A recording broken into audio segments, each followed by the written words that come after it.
They wore crowns, wielded supreme power, yet their private lives held hygiene secrets that will astonish, even horrify you. Did you know that Queen Elizabeth I's splendid beauty secrets were actually silently destroying her from within? Or that King Louis XIV, one of the most powerful monarchs, suffered from parasitic worms and never bathed? History often only recounts power and glory, but today we will pull back the curtain to uncover the gruesome truths behind the strangest hygiene habits of 20 queens and members of the British royal family. Things history books rarely dare mention. Prepare to be shocked. 1. Queen Elizabeth I and killer cosmetics. Queen Elizabeth I, an icon of power and purity, was famously known for her snow-white complexion thanks to a deadly cosmetic, Venetian ceruse. This wasn't just a simple beauty secret, it was a horrifying truth about the price she paid to maintain her virgin queen image. This foundation was made from white lead and vinegar, and Elizabeth also used products containing mercury on her lips and as a makeup remover, highly toxic heavy metals. Decades of using these poisonous chemicals devastated her skin, caused hair loss, and filled her body with toxins.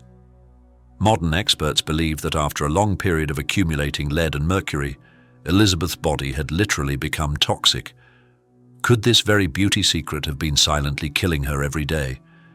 It wasn't just a habit, but a painful tragedy, a chilling reminder of the vanity and image pressure that even the most powerful could not escape.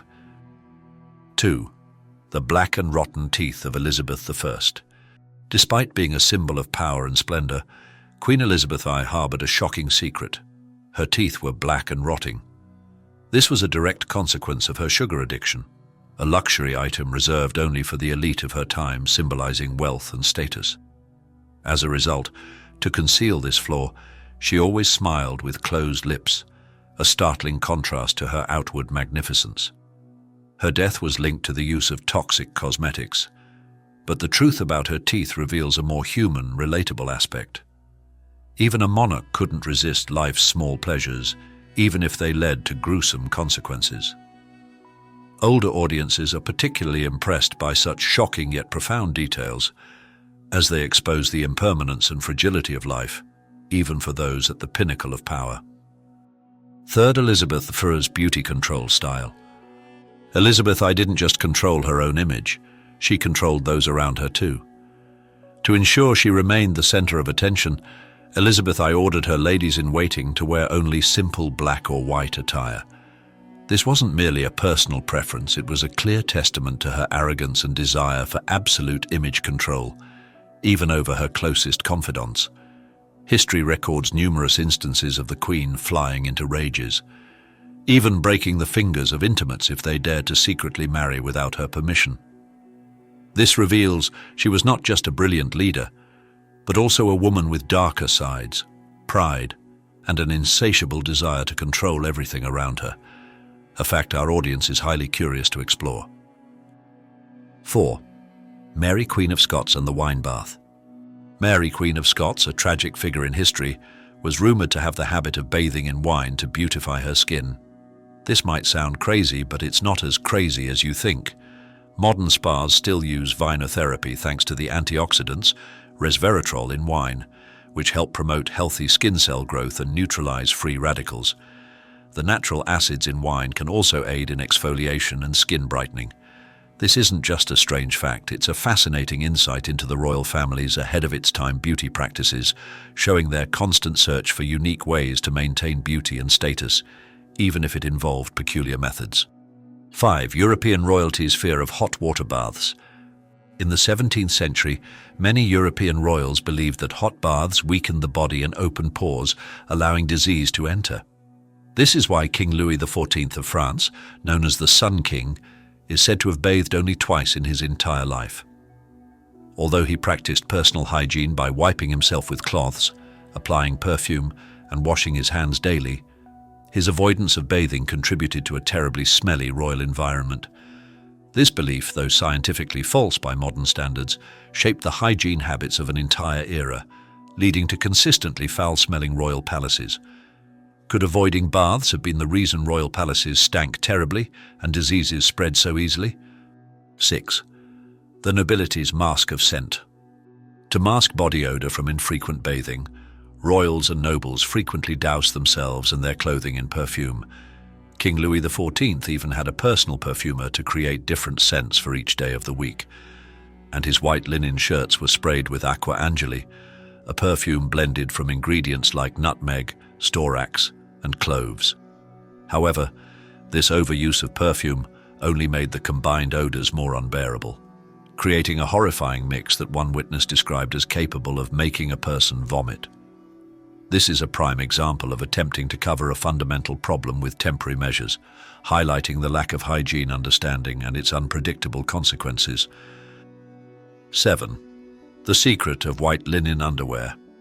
Instead of frequent bathing, European aristocrats and royals believed that wearing white linen undergarments beneath their splendid attire could draw out impurities from the body.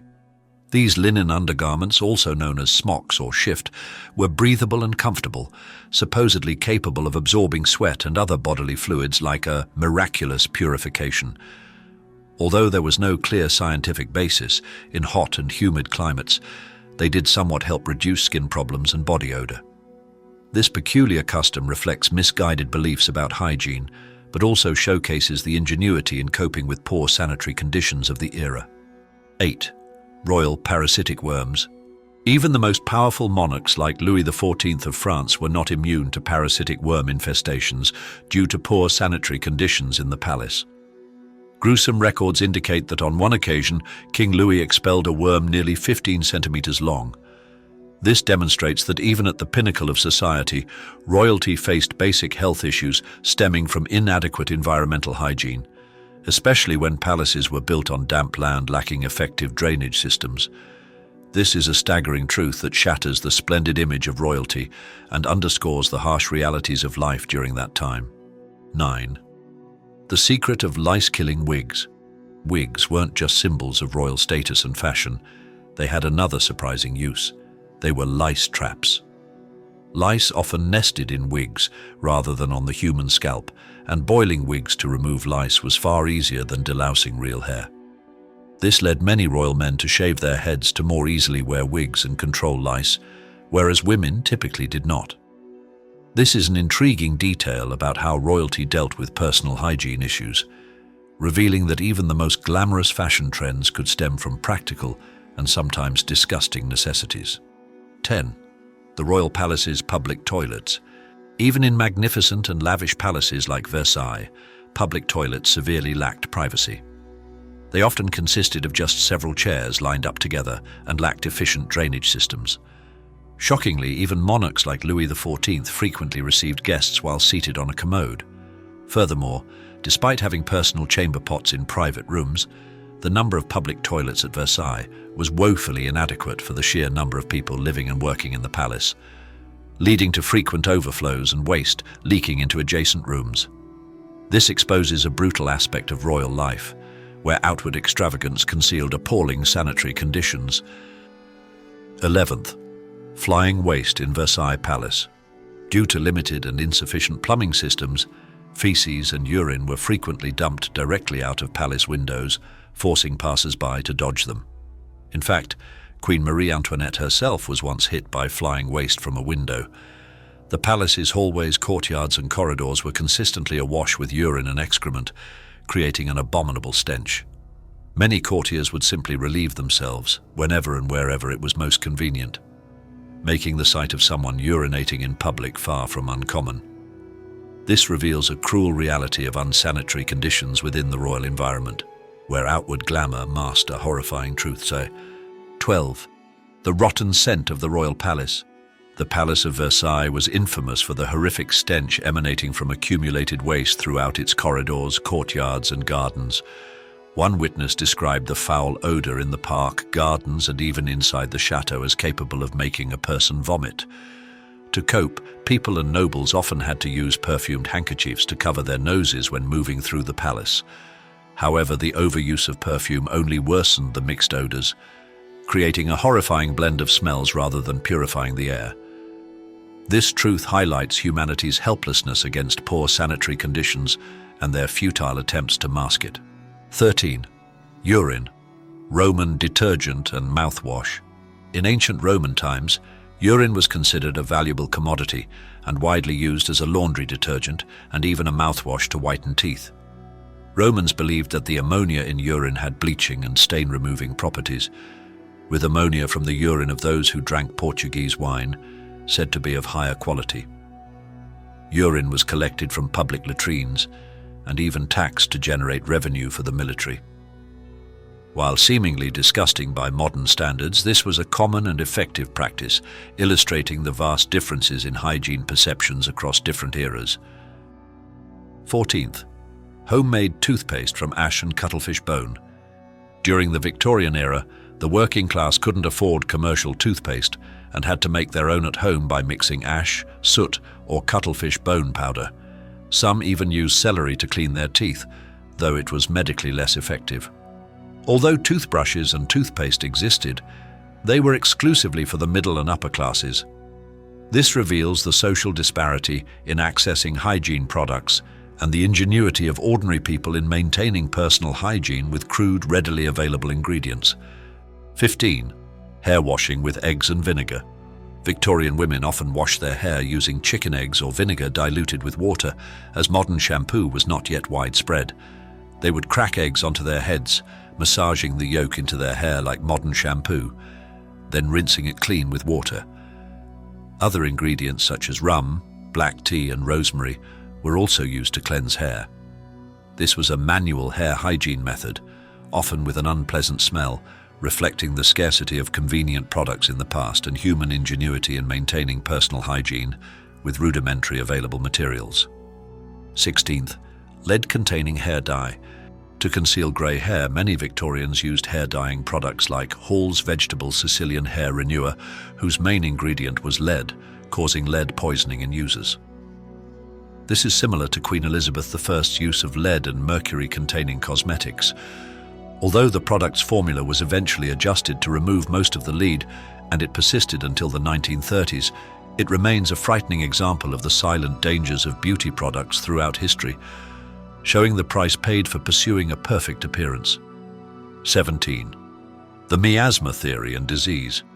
In the 14th and Victorian centuries, Europeans believed in the miasma theory, toxic air, which posited that foul odors from garbage and waste directly caused epidemics like plague and cholera. This belief led them to always carry fragrant flowers or pomanders to purify the surrounding air, and plague doctors often wore bird-beaked masks filled with herbs to combat the miasma. Although the actual cause of disease was poor hygiene and bacteria, this belief shaped the disease prevention measures of that era and serves as a reminder of the lack of scientific understanding in the past. 18. Queen Anne's thick blood disease. Queen Anne, the last monarch of the Stuart dynasty, endured a heartbreaking medical tragedy: 17 pregnancies, most of which ended in miscarriage or stillbirth. She suffered from a rare blood disorder, Hughes syndrome, which made her blood stickier and difficult to circulate through the fetus's tiny blood vessels. What's astonishing is that a common modern medicine, aspirin, could have saved her children, as it has blood-thinning properties. This tragedy is a clear example of the impermanence of life and the helplessness of medicine at that time against diseases that are easily treatable today. Queen Anne's story is not just a historical fact, but a profound reflection on fate and the advancements in medicine that the older audience generation finds particularly compelling. 19th, Queen Mary wants false pregnancy pain. Queen Mary I, dubbed Bloody Mary for her brutal persecution of Protestants, concealed a profound personal anguish. She twice believed she was pregnant, only to discover they were malignant tumors. Her desperate desire for a child and an heir led her to this heartbreaking delusion, and she ultimately died of cancer. This physical and emotional suffering portrays a human and tragic aspect of a historical figure often viewed one-dimensionally. Mary was not just a controversial queen, but also a woman who yearned for motherhood, only to be denied by fate.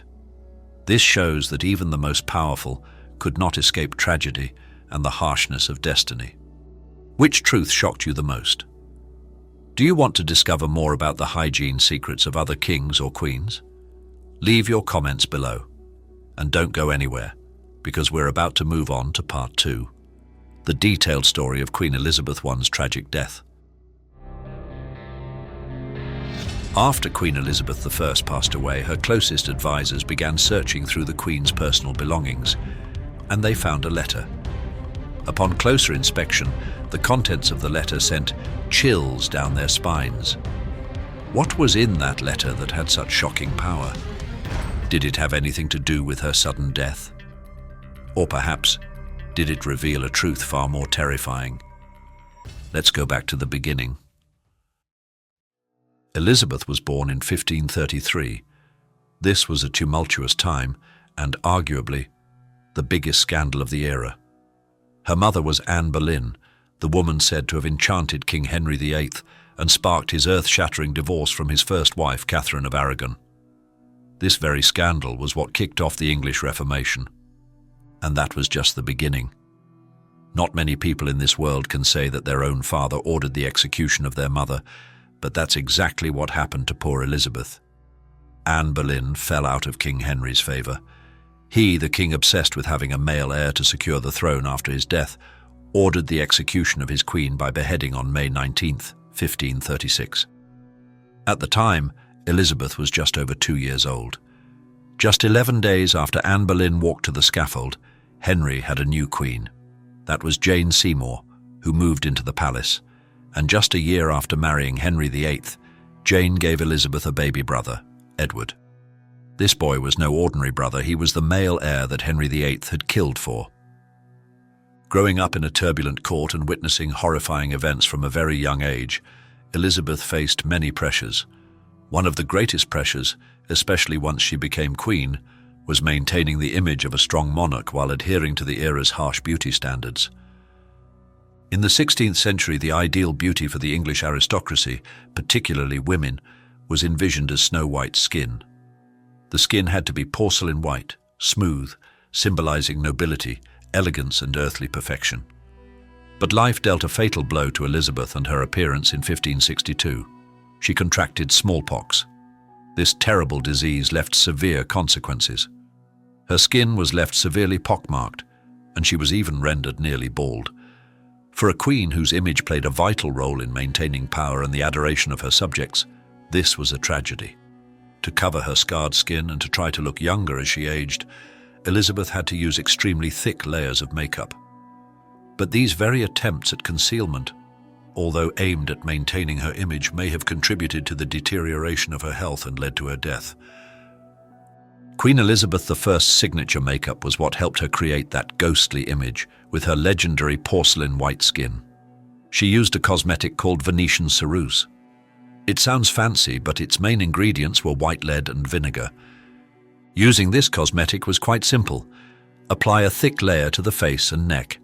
It had incredible covering power, turning scarred skin into a strange porcelain white canvas.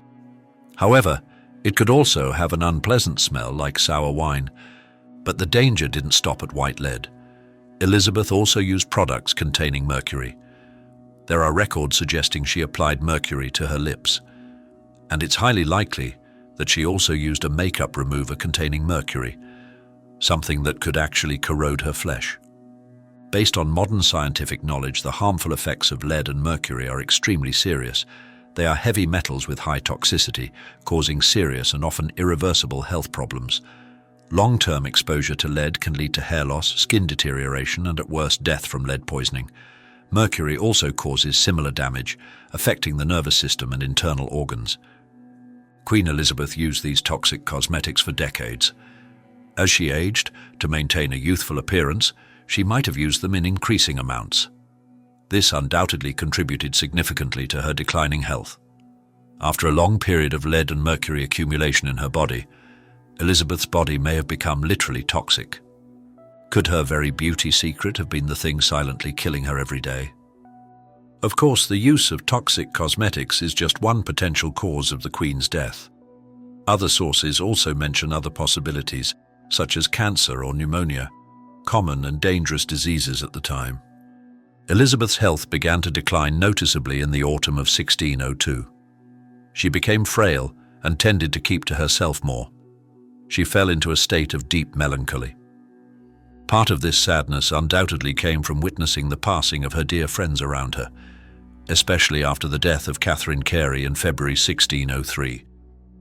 And there was another name that haunted her until the end: Robert Devereux, Earl of Essex. Essex, whom she had once deeply loved and later ordered executed for treason. A courtier recorded in 1602 that the Queen delighted to sit in the dark, and sometimes with shedding tears to bewail Essex. The pain of losing her lover and the torment over her own decision undoubtedly severely affected her mental and physical health. In her final months, Elizabeth refused to let doctors examine her. Perhaps she didn't want to face the truth about her health, or simply her pride and independence wouldn't allow her to show weakness. A shocking detail about her final days is that she refused to lie down. She believed that if she lay down, she would never get up again. This strange belief caused her to stand for 15 continuous hours, while her ladies-in-waiting had to arrange pillows around her in case she collapsed at any moment. Finally, on March 24, 1603, Queen Elizabeth I passed away at Richmond Palace, aged 69. A glorious reign came to an end, but to fully understand the Virgin Queen and why she lived such a solitary life, we need to look back at her tumultuous love life. Queen Elizabeth I is known throughout the world by the title the Virgin Queen. She refused all marriage proposals from European princes and nobles, declaring that she was married to England and that only England was her true love. However, her personal life was much more complicated than that title suggests. In reality, in her youth, Elizabeth possessed a beautiful face, a graceful figure, and she knew very well how to dress and apply makeup, making her the center of attention at every ball. Her beauty and charm made dozens of men captivated and ready to kneel at her feet. Among them were powerful figures such as King Philip II of Spain and King Eric of Sweden. And Queen Elizabeth I showed no indifference to this pursuit. The history of her love life shows that the men who passed through her life were not few at all. The first prominent person on this list is Robert Dudley, her childhood friend from infancy. Right in the first months after she ascended the throne, people rumored that the Queen had a relationship with Dudley. What's notable is that Dudley was already married at the time, but the relationship between him and the Queen was so public that everyone knew. The Queen favoured him exceptionally, granted him the title of Earl, and allowed him to enter her bedchamber at will, regardless of the time. In 1560, Robert Dudley's wife, Amy Robsart, died mysteriously from a fatal fall down a staircase. This incident sparked gruesome rumours that the Queen and her lover were involved in this death. Nevertheless, Elizabeth and Dudley continued their close relationship for many years after that. However, the Queen never once mentioned marrying him. Although she had many other suitors later, some believe that Robert Dudley remained Elizabeth's first and only love. After Dudley remarried in 1578, Elizabeth also opened her heart to another man in 1579. That was Francois, Duke of Anjou, the brother of King Henri III of France. He was introduced to the English court for the Queen to consider a marriage. However, this relationship seemed quite unequal. Anjou was a young man around 20 years old, while Elizabeth was much older. He had a small stature and a pockmarked face, perhaps from smallpox, and there were also rumours about his unusual tastes. Yet Queen Elizabeth seemed to have genuine affection and interest in Francois. She even named her pet frog after him. However, this potential marriage faced fierce opposition from the English public. After a few weeks, Anjou returned to France. He returned to England in October 1581, to the Queen's delight. She took a surprising step. She announced she would marry him. She even publicly exchanged rings and showed affection before the entire court. But after just one night, she herself broke off that engagement. This failed matchmaking seemed to have caused the English court to almost lose all hope that the Queen would marry and have children. She still had a few other relationships, but none of them reached the status of a husband. They only remained at the level of lovers and were granted titles. The last well-known love affair in the Queen's life was with Robert Devereux, Earl of Essex. He was the son of the stepdaughter of Robert Dudley, her first lover. This relationship was notable due to the large age gap. Essex was only 22 when their improper relationship began in 1589, while Elizabeth was 56 at the time. The young Earl was handsome, quick-witted, and seemed completely devoted to the Queen. The true nature of their relationship remains a secret. Elizabeth flew into a rage when she heard that Essex married the young Francis Walsingham in 1590. Essex tried to appease her by writing poems praising the Queen's beauty. From 1591, the Queen began involving her favourite in state affairs, entrusting him with military responsibilities. Elizabeth's mixing of personal and political matters in this way greatly displeased her advisers. With childlike arrogance, Essex enjoyed the Queen's favour and exploited her capricious behaviour, a mix of jealousy, passion, and generosity. He became increasingly arrogant and presumptuous in his behaviour. It climaxed in 1597 when, upon being appointed Master of the Ordnance, he behaved so arrogantly that the Queen slapped him and shouted, "Go and be hanged." But even so, she seemed unable to break free from his charm. However, Essex's military capabilities were quite poor. In 1598, he was appointed Lord Lieutenant of Ireland and sent to quell the rebellion. Leading 16,000 soldiers, he suffered repeated defeats against the poorly equipped rebel forces. On September 6, 1599, Essex was forced to sign a truce with the Earl of Tyrone, an act considered a humiliating defeat for England. Essex's final reckless actions led to a tragic outcome. On the morning of September 28, 1599, at just 10 o'clock, Essex burst into the palace wearing his dirty riding boots. He strode purposefully through the rooms, pushing past bewildered servants to burst straight into the Queen's bedchamber. There, he saw Queen Elizabeth, who had just woken up, in a state no male subject had ever been allowed to see before, without makeup, without jewelry. Simply a frail 66-year-old woman. Elizabeth drove Essex out and had him imprisoned. He was brought to trial for his failures in Ireland and stripped of all his offices on June 3, 1600, but was later released. However, Essex abused the Queen's leniency. In February 1601, he took another insane step. Along with some adventurers, Essex planned to seize the Tower and castles, demanding that the Queen appoint him Protector of England. But the rebellion failed, and this time Queen Elizabeth had run out of patience with this reckless lover. On February 24, 1601, Essex was sentenced to death for treason. Queen Elizabeth declared a statement that went down in history. "All that he has done against myself I can pardon, but I cannot pardon anyone who attempts to harm England." She did not hesitate to immediately sign the death warrant. The next day, February 25, 1601, Essex was beheaded right in front of the palace. Looking back at Elizabeth's life, the big question remains, why did the Queen absolutely refuse to marry? Although many men were captivated by her and she was not indifferent to them, she chose a solitary life until the very end. The reason for this remains an unanswered mystery. When Queen Elizabeth I died in 1603, she had no direct heir. This was the end of the Tudor line, the dynasty that had ruled England for over a century of upheaval. The successor to the throne was King James VI of Scotland. He became King James I of England, a significant historical event that united the two kingdoms under one crown. Elizabeth's 45-year reign is often called the Golden Age. This was a period when England achieved many brilliant accomplishments in culture, arts, the time of Shakespeare, and naval power, defeating the Spanish Armada. And there's a thought-provoking perspective. Queen Elizabeth built an incredibly successful reign, bringing the stability and prosperity that King Henry VIII had longed for. Many believe that this illustrious reign, this great queen, was the greatest legacy of her mother, Anne Boleyn. Henry VIII tried to erase Anne from history, but her own daughter became one of the greatest monarchs England ever had. Elizabeth built her success upon her mother's sacrifice. Now let's go back to the moment the Queen died and her advisors found that mysterious letter. The contents of the letter sent chills down their spines. Could that letter be a confession about the personal secrets she kept hidden throughout her life?